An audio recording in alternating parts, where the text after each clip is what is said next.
Get your cup of coffee. I poured this one just a little bit ago, so it's not quite as steaming as it was yesterday, but it's still warm. Get yourself a cup of coffee. Enjoy the day. Today is the 5th of January. You shouldn't drink the 5th. You should drink coffee. Just saying. Take a big sip and prepare for what's coming. Today is the Georgia election. Will the Republican senators win? Will the Democrat senators win? Will they split? I don't know. Will they cheat? Probably. Will enough of you Georgians turn out and vote? If you live in Georgia, go vote. If you live in Georgia, go vote. If you live in Georgia, go vote. I'm not confident that they won't try to steal this with the Dominion machines and all the other crap they do. I do have a request. If you live in Georgia, please go talk to your county board supervisor, election official, whoever it is that runs it. I am personal friends with the one that runs it here in our town, Nick, and he's a great guy. And I formally request that your district delay turning in your count. Why, you ask? Because that's what they do. See, why is it that Atlanta and Fulton County, right around there, took so long? Everybody else had theirs turned in but them. Well, because they needed to know how much of a spread they had to overcome. See, so if you wait maybe an extra hour or two, or as long as you legally possibly can, to turn in your county, your district's vote count, then they can't overcome the more conservative districts with their aggressive approach to counting ballots, as we shall say, because they won't know what the spread is. You see what I'm saying? Does that make sense? So if you are in charge of that or know the person in charge of that, maybe you should whisper in their ear and say, hey, just kind of hold that back just as long as you, don't break any laws. If there's a law that says it has to be in by a certain time, do that. But there ain't no reason to turn it in early. Just saying.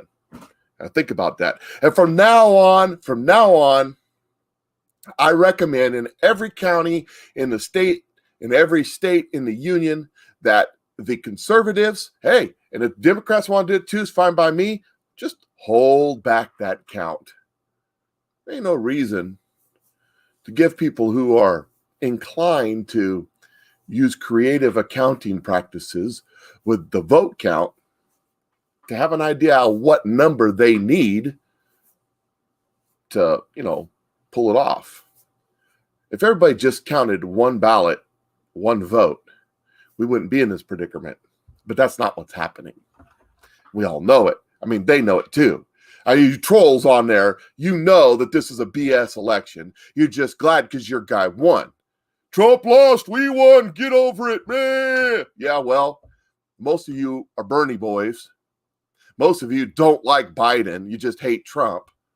And y'all know Bernie got cheated the same way, right? Hello? So what are you going to do next time? You're just going to let your guy get cheated? You're going to let Bernie get cheated again? So that the Obama-Clinton cabal can continue, Obama-Clinton-Bush cabal can continue running this country? That's what you want? I'm asking you trolls out there. So, yesterday, Donald Trump went down to Georgia. There's a song there. And he had a rally. There was 25 or 30,000 people that showed up, and I've got a few little clips I'd like to play. My producer / wife is not here today. She has to work her real job, so she's not here today. She's preparing for that. So I don't have videos. I just have some audios, but I do want to play real quick a little bit of what Donald Trump and maybe Donald Trump Jr. had to say. So this first, let me change directions here real quick. I just want to put this out there. This was tweeted yesterday, and I felt that this tweet was just absolutely hilarious. It says that it says, calling all woke leftists, Speaker Pelosi's Twitter bio is in violation of the new House rules against using gender-specific terms. You circle it down there, it says mother and grandmother. So Nancy Pelosi is a mother and grandmother. Congratulations. But under the new House rules, it should say person and grandperson. Because, well, you know, amen and a woman and all that. So I just thought that right there was kind of funny. So I thought I'd start off with that today with a little bit of humor. So let's get into this. This is a little bit of what Donald Trump had to say that I found kind of interesting. Well, I want to thank you very much. Hello, Georgia. By the way, there's no way we lost Georgia. There's no way. That was a rigged election, but we're still fighting it, and you'll see what's going to happen. We'll talk about it, and I just want to thank you. This is some crowd. You know, Biden was here today also. They had 14 people in 3 cars. No, there was no way. And I just want to thank you. You know, I've had 2 elections. I won both of them. It's amazing. And 14 people. I want to thank you very much. Oops, sorry about that. 14 people in 3 cars. Joe Biden had a rally too, and his folks were there, and they cheered him on, and honked their horns and flashed their lights, and it was pretty low key, as Joe Biden usually is, as he's talking, and he's talking about all the great things that he plans and the dark winter that we have to go through. That's right, Joe Biden is full of energy and excitement. So, you know, as the night went on, you know, there were some other interesting things that happened, and let's see what this was. This is just real short, but this kind of gives us an idea of what's to come tomorrow. So today we got to win the election in Georgia, but tomorrow's when the fireworks start. So this is what Donald Trump said, and this is, I mean, he really didn't discuss it much. He just kind of threw some stuff out there if you caught it. So this is what he said. Documenting the rampant fraud, which will be announced on Wednesday, as you know. So massive fraud will be announced on Wednesday, as you know. Announced where? What is he talking about? Well, I believe that during the joint session of Congress, when Mike Pence is the president of the Senate, is in charge, I believe they're going to lay their case out. I believe that they're going to put it all out there. Even stuff that hasn't been introduced yet, they have some real evidence. You know, the governor and the secretary of state of Georgia have been all over the media the last 24 to 48 hours talking about this leaked phone call, which we talked about yesterday, which they took a 1:15 edited segment to make Donald Trump look bad. But they're out there saying, oh, no, they lied. Oh, no, it's not true. Oh, we only found 1 dead person that voted. That was it. There's nothing else, nothing to see here. Move along, folks. Understand that all these governors who signed these certifications, even when the legislators were saying, no, we want to look at this. Understand, constitutionally, the legislator has the authority in this situation.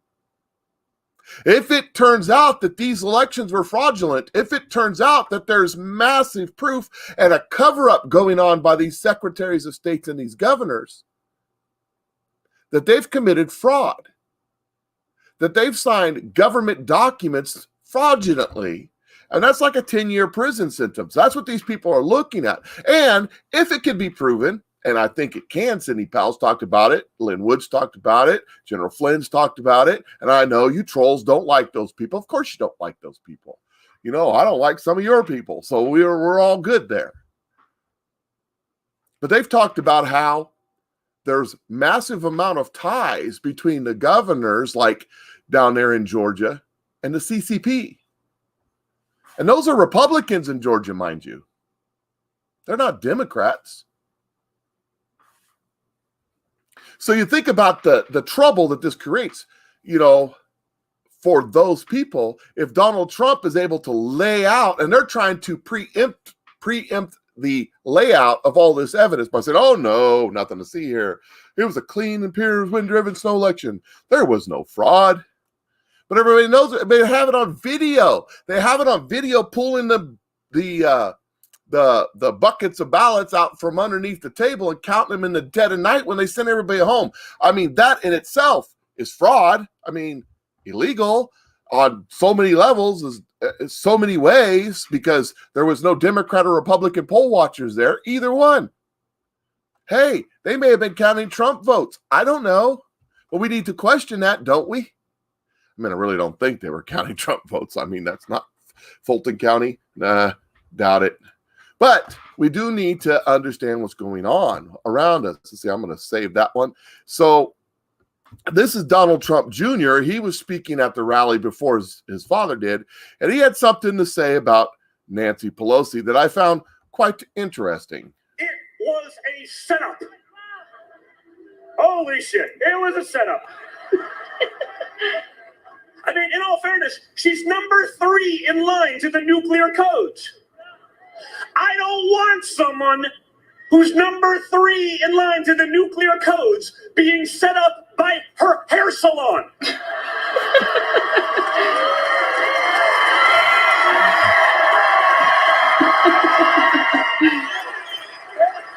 The crowd is eating this one up. If you're being set up by your hair salon, how are you going to do against Iran? How are you going to do against Russia? How about China? We must say that with the correct vernacular. China. China. Eh? China is so thrilled. China is so thrilled with Nancy Pelosi and Chuck E. Schumer and all the people that they own. I threw that in there. You know, one of the things I noticed about the Trump people and the Trump family is that they're having a good time. Have you noticed that? You got all these people all upset. It looks like Nancy Pelosi, I mean, she takes ulcer medicine with her Jack Daniels. These people are so tied up in knots and so tied up in their existence is so, I don't have a word for what I'm trying to say here, but it just seems that the Donald Trump folks are just loose. They're happy. They're good. They're content. I mean, Donald Trump Jr. was up there cracking jokes. Donald Trump was up there cracking. One of the things Donald Trump Jr. said, and I couldn't find a video of this, but when I was watching it live, he said that he was talking about the amen and the a woman thing. He says it's kind of like going to the restaurant and sitting down and asking for a woo menu.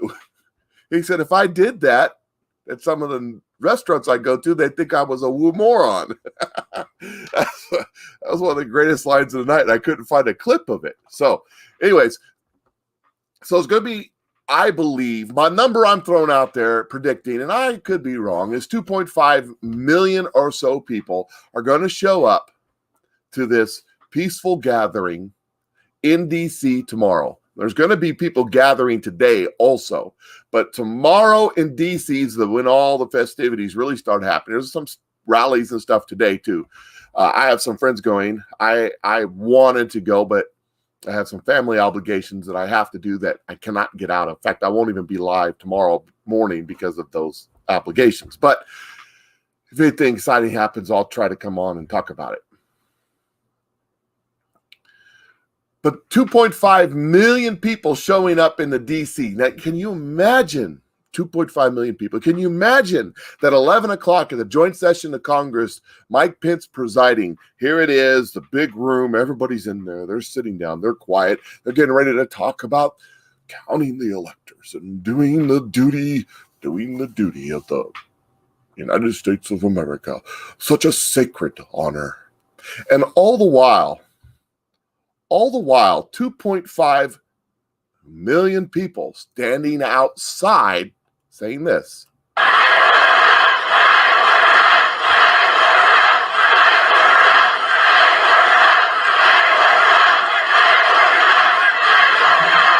Now they're saying, fight for Trump, fight for Trump. Maybe they'll be saying, stop the steal. Who knows what they're going to be saying? That was 25,000 people last night in Georgia. But imagine 2.5 million people shouting that. I bet you the walls of that facility will be quaking. 2.5 million people all shouting in unison. it will probably bring a little fear to the hearts of men who are about to make decisions that could change the course of human history, one way or the other, at least American history. You got to ask yourself some questions about that right there. If you were a middle-of-the-road Republican or a middle-of-the-road Democrat, not that there are any, but if you were, and you were sitting in that chamber, and the President of the United States' right-hand man, Mike Pence, is presenting a case to you that this election was completely fraudulent with real evidence, with binders and stacks of affidavits, signed, sworn affidavit. I do solemnly swear to uphold, oh, that's the wrong one. That's the one I did years ago. To tell the truth, the whole truth, and nothing but the truth. So help me God. That's what happens when you sign an affidavit. You ever done a deposition? I've been involved, done a deposition once or twice in my life. That's what happens. And then you write it out, and then you sign it, and that is a sworn document. That means that if you're lying in that document, you committed perjury, just like if you signed a certification for an election that was fraudulent. It's the same thing. See where I'm going with this? So you present all those to Congress, all these different states, all this different stuff. They prove how the count is fraudulent. They prove beyond a reasonable doubt that all of this happened. And you're still you're sitting there and you're going, but Nancy Pelosi's telling me I have to vote with the Democrats. But your walls are shaking and vibrating from the people out there screaming and hollering, stop the steal and fight for Trump. Might get a little flutter in the heart there. Might get a little feeling in the belly, if you know what I mean. Might get a little concerned about your well-being. I ask you a question. I'm not for this. I'm not asking you to do this. If you're going, please don't. But I'm going to ask you a question. Just a hypothetical. Just a what if. 2.5 million people plus standing outside the Capitol. What if they decide to come inside? Who's going to stop them?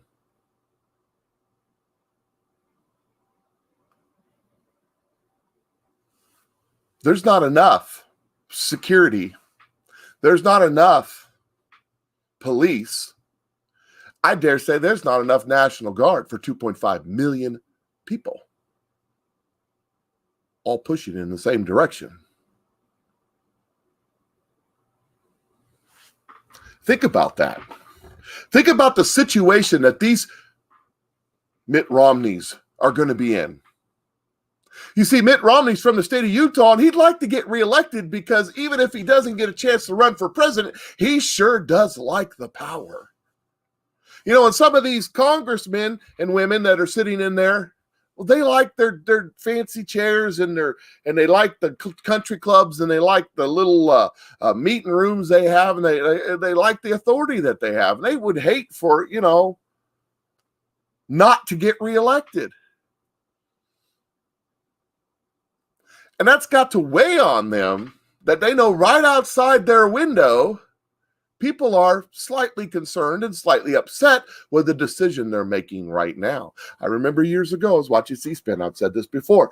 And a congressperson was doing, back in those days, and they probably still do it, but they don't air it as much. They do 5-minute speeches after everybody's gone home. You could go down and wail about whatever it is you want to rail about. Well, they was talking about gun control, and they was talking about how this congressperson felt unsafe when he went back home because everybody's got guns. And he might make a decision that upsets somebody in Congress. And he might make a decision in Congress that accepts somebody back home, and they have guns, and it could be harmful to him. To which I say, yes, exactly. That's the reason we have guns. So that you might think twice about the decisions you're making. With 2.5 million people standing outside, you might think twice about the decision you're making. So it's going to be an interesting time tomorrow, in my opinion. That the preceding comments are all my opinion. I'm not suggesting anybody do anything, just giving a hypothetical. I have no idea what the president or Mike Pence is going to do. They are my opinion and just me running through some thoughts in my mind. So don't get all crazy on me. Now then, I want to go away from the hypothetical to the factual, to the what we know, okay? There's going to be a whole bunch of mega people there. But there's also going to be some non-mega people. Some Antifa, some Black Lives Matter, some other groups. They probably got all the group. I mean, who knows? But they're going to be there. In fact, they're already there. Josh Hawley from Missouri said, tonight while I was in Missouri, Antifa scumbags came to our place in D.C. and threatened my wife and newborn daughter who can't travel. They screamed threats, vandalized, and tried to pound open our door. Let me be clear. My family and I will not be intimidated by left-wing violence. Now, there's some questions there. Josh, don't you live in Missouri? You have a house there. People are like, oh, he has a house. He doesn't even live in Missouri. Are you renting it? Are you buying it? And look, I understand you spend a lot of time there. If you have two residents and you move back, okay, I'm cool with you, all right? And I darn sure wouldn't want my wife and kid at home with a bunch of thugs outside. That would really upset me, although my wife's a better shot than I am. But in D.C., you're unarmed. Ain't that a bummer?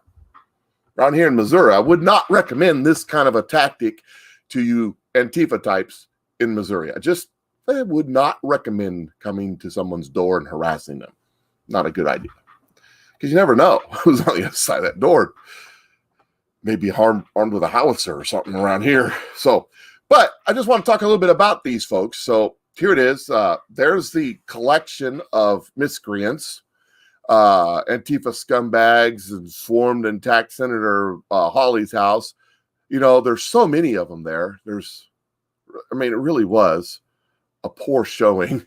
There really wasn't that many that showed up, and they held their little bullhorns and they said their little, whose street? Our street. Whose street? Our. Can you guys come up with some different chants? I mean, come on. What does democracy look like? This is what democracy looks like. Too bad we're not a democracy because we're a republic. It's insane. These people are nuts. Here they are right here. Here's a nice little picture, a still shot of them at the front door of Josh Hawley's place, harassing his wife and children. These loving, caring protesters. So just a peaceful vigil outside of his house. And of course, they brought some little signs. They made little signs. You know, isn't that nice? They're going to save democracy from the GOP. Isn't that swell? You know, we are not a democracy. We're a republic, representative republic, nation of laws and men. And the president has the right to use those laws just like the Democrats do. It's real simple. They don't get decided eventually one way or the other. And y'all are, Joe Biden becomes president. You got all the thieving scumbags who stole this election. And we have the right to feel that way. But I want to talk a little bit about, before I get off here, I want to talk a little bit about what's going to happen tomorrow. So millions of Americans are going to be there. Regular old Americans, the patriots, the mega guys, they're going to be there. The Proud Boys are already there. They already arrested the leader of the Proud Boy, trumped up some charges. The Proud Boys are not a violent group, but they go with the intention of, when these Antifa guys act up, a bunch of little, how shall we say, more capable men stand around and defend. That's basically what that is. The Proud Boys, they call them white supremacists when the founder of the Proud Boys is a black Cuban, so that makes perfect sense. But anyways, I digress. Move on. So there's going to be a lot of folks there. Okay, I want you to be prepared for something. I want you to understand that the people who wish to disrupt this, the people who wish to cause problems, are not just some lowly thugs dressed in black with umbrellas. Yes, there will be some of those. But the ones that wish to disrupt this are professionals. Okay? Mind you, the mayor of DC has already shut down downtown. He's closed, I think it's a she. They've closed the hotels. They've closed the restaurants. So make sure you have some food to eat, carry a backpack, got something to eat, got some water. They've cut off transportation. They're talking about cutting off the metro. They've called out the police, and you can't trust the police. It was the police the last time that there was a rally that cut off all avenues of escape and funneled the Trump supporters through a gauntlet of Antifa and Black Lives Matters folks, where a bunch of people got harassed and beat up. And they don't pick on the Proud Boy looking guy. They don't pick on the 300-pound, 6'4" guy like me. No, they pick on the little guy or the mom with the kids or the old guy. No, they don't mess with someone like me because they ain't got that kind of gonads. Now, the police individually are probably patriots, but they work for people who are not, and they have to follow orders. And I'm not going to condemn a guy who is in a situation where he has to make a decision. I get it. You know, I'm in a situation where no one can fire me because I've been self-employed for so long. It is what it is. But some people have to make a decision, and I get it. I understand it's a tough decision, and I'm not going to condemn somebody for that. But the police are not going to be there to help you for the most part. I mean, they allowed, after Donald Trump's the GOP convention that they had at the White House on the grounds, they allowed senators and congressmen and White House staff members to be harassed. You don't think they'll do the same with you? So if you're going, just be prepared and understand what's coming. And I wouldn't be surprised if the same people who orchestrate and organize these peaceful protests in the summer and I'm looking for a word, and guided them into chaos. See, let me just talk to you. Do y'all remember this guy? Do y'all remember him? That is in Minneapolis. That was like a day or two or three after the cop was on the guy's neck. And I'm not going to get into hashing whether or not this was that or that was this or if it was a setup. That's not my point here. I don't even want to get into that. But do y'all remember that guy? Here's another picture of him. Do y'all remember him? Umbrella Boy. He's all dressed in black. He's got a mask on, like a gas mask on. It's hard to see in this picture. He comes from around the corner. They were protesting in the street. They were chanting and they were holding hands and they were singing Kumbaya, and it was during the day and it was completely peaceful. At this point, for like a day or two, there's been no burning, no looting, no rioting, just people out expressing. And I'm okay with that. Look, if I don't agree with you and you're out there protesting legally and peacefully, hey, America, go for it. Do your thing. I chant your little chants. I think it's high time to come up with something new. You've been chanting the same stuff since 1965. But chant your chants, do your thing. I'm all for it. But then all of a sudden, this guy shows up. What does he do?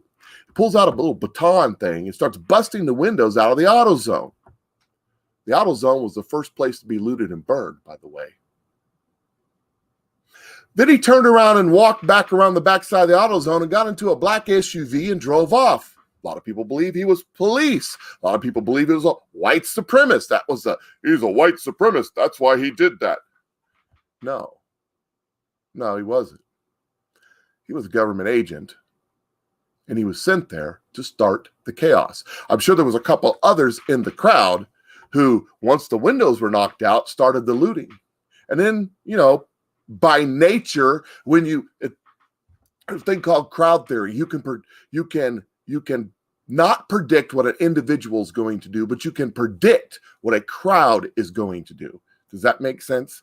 And if I said that wrong, somebody tell me. But they can make a crowd do things with just a handful of actors kind of starting it off. And that's what they did back there in Minneapolis many months ago, when all that rioting started kicking off all over the country. One of the other things they were doing is they were flying these people from city to city to city, these leaders, these instigators, these ones that were riding the bicycles and had the umbrellas and the backpacks. And who was putting the bricks out where people protest? Oh, it's just construction workers. In every city? Who was putting the frozen water bottles out? and the medical supplies and the milk. What was the milk for? Well, the milk was to wash your eyes out for the tear gas. Who set all that up? See, this was a setup. This was a tactic. The people who are doing this, CIA, they've been doing color revolutions for 50 years around the world. They know what they're doing. They know how to incite a riot from everyday ordinary people. They know how to get it going. Y'all remember this one? This is a Black Lives Matters activist. You notice something about this particular young lady? They were spray painting in LA on the walls. Black Lives Matters, BLM. You know something about her? Black Lives Matters activist. And then this other lady, who was a woman of color, she saw it. Now I've got an audio clip of her talking to these gals. And this is what she says. Hey, don't do that. Please don't do that. Please don't do that. Please, I want you to know this is not. This is Talking to her. Hey, let me tell you this. This is not a black woman who's putting Black Lives Matter. I just want you to know that when they don't care about you guys, they don't care about us. Right, but y'all doing that for us. You want us to do that. Listen. Don't spray stuff on here when they gonna blame black people for this, and black people didn't do it. There's a black person. If they want you to pray for them, if they want you to do it, we would have asked. They're not gonna show y'all faces when they see that on their children. They gonna blame that on us. Y'all the problem. So don't spray it. Check them just like that. Do not let them come into your peaceful protest and make it something that is not. That man could not breathe on the street. All right. What we had there was we had a couple black ladies who believed what they were doing. They wanted to peacefully protest. And they caught two white Black Lives Matters activists spraying BLM on private property. And they busted their chops for them. I don't know if you can understand all that, but what they were saying, don't do that. Don't do that because the media is going to come around and blame us for that. We don't want that in our neighborhood. We don't want our neighborhood burnt to the ground. We don't want our cousins and our brothers and our nephews and our grandparents' stores looted and robbed. Don't do that. We're out here protesting because we believe that that man in Minneapolis, it wasn't right. And I don't want to get into arguing whether or not that's right or wrong. I'm talking about this situation. This gal, she believed it. She wanted to protest. She wanted to peacefully protest. We have the right as Americans to peacefully protest, but these instigators showed up and started instigating because they don't want peaceful protests. They want violent uprisings. These people are in cahoots with each other. They are moving these people from place to place, and they will be there in DC tomorrow. Scuttlebutt is, from sources I have, that they will be dressed in mega clothes. They want to be, they're going to fill every niche, I had the word a minute ago and I just lost my mind of what it was going to be. They're going to cover all the bases. This guy, the people that are going to be dressed like mega people, they're going to fit the redneck mold. They're going to have, y'all, bunch of bad words, and you all are a bunch of N-words, and we're going to beat up some fags and all this kind of stuff. That's what they're going to do. And when they kick this off, the MSNBC and CNN cameras are just going to happen to be there on the corner filming as a bunch of mega rednecks beat the crap out of a transgendered minority or something. Be prepared for that. And then it's on. They're going to try to instigate it. They want to pick the fight with you and then blame the fight on you. They want you guys covered in tear gas. They want you guys all riled up so they get it on camera and talk about how violent you are. I know, I was just saying a minute ago, theoretically, getting a heart rate up with some congressmen. I don't have a problem with that. But understand, this is an information war. And they're going to spin it. And they may even try to set you up. So if you see a bunch of redneck losers in their pickup trucks and their rebel flags, they may not be one of you. They really don't know who you are. They're going to use the assumptions of who you are. So if you're going, God bless you. I pray for you. Do your part. If you're not going, pray for those that are there, because it's going to be it's going to I have no idea what's coming, but it's going to be fun. It's going to be an interesting next 48 hours, I believe. So just be on guard if you're going there. Watch out look for the telltale signs. Look for the umbrella boys, the guys like this. These are their leaders. They use the umbrellas to mark the leaders and follow directions. They use it for code. Look for the guys on bicycles. Those are the scouts. Look for the ones with backpacks full of medical supplies. Look for during the day. They're going to be out and about, but they're not going to be dressed in their black garb. They're going to be dressed like you. So watch out. And most of the crazy stuff won't happen until evening time. I'm sure it won't be, during the day, because that's usually when the freaks come out, if you know what I mean. So just be prepared, because they're going to pull out all the stops, I think, in my opinion.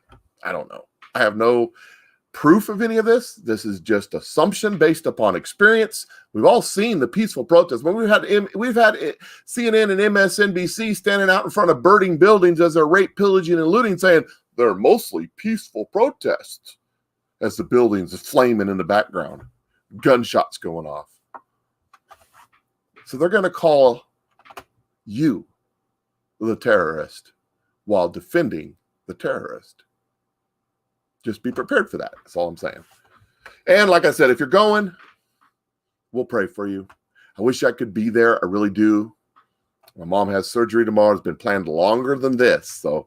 And she was not about to change that. She wanted this done. She's getting her knees taken care of. So you guys have a great day. I will catch you. I don't know if I'm doing tomorrow, but we'll see how it goes. You guys be safe if you're going, please. And I will catch y'all later.